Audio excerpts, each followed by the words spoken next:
ကဲတက်နေပါပြီခင်ဗျာခုနတက်တယ်ဆင်းတယ်အခုကိုယ်တယ်ကောက်တယ်ရွှေလုံးကဒီလို adventure မိုက်တယ်မီနီလေးတွေမီနီလေးတွေခင်ဗျာမီနီလေးတွေခင်ဗျာမလေးခင်ဗျာ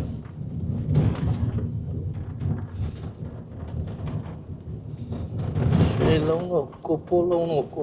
ဖေတော့ဒီလိုမျိုးမှသွားချင်တာကိုပိုးလုံးကနောက်မှထောင်းတယ်တားလေအကုန်လုံးဟွာလောက်ပြီးတော့အိတ်လေတ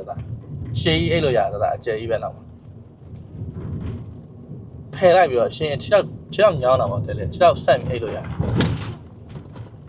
ဆိုပါတော်အခုံနဲ့ခံနိုင်တယ်ဒါတော့ခုံတော့ပြုတ်ကြအောင်မီနီတွေ group လာတယ်လားတော်မီနီလေးတွေပဲခုန3စီ8 3စီဆိုဖွင့်နေလားဖွင့်နေလား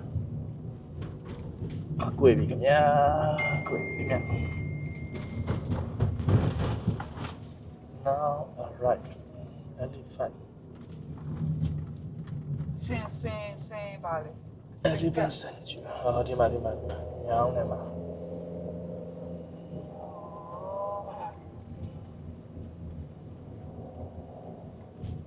သူပြရေချောင်းမြောင်းပေးလမ်းမှာလဲကော်ဖီဆိုင်ဖွင့်ပြီးတော့နာမည်ကြီးဒီမှာဒီ coffee ဆိုင်နဲ့မိုက်တယ်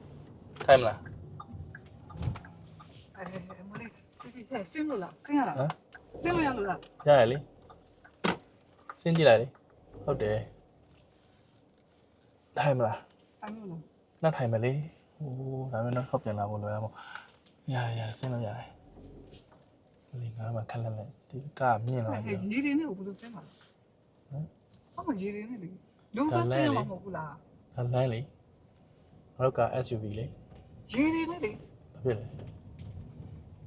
ငါကားပင်းရရမရှိသေးတာလုံးဝ adventure ဘလို့ရေဘလို့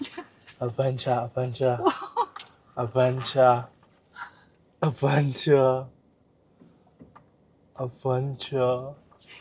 ဝိုးအော်ကားရရှိတာဆိုရအောင်ဝိုး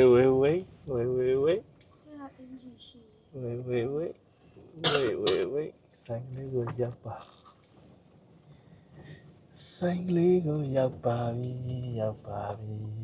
ါပြီ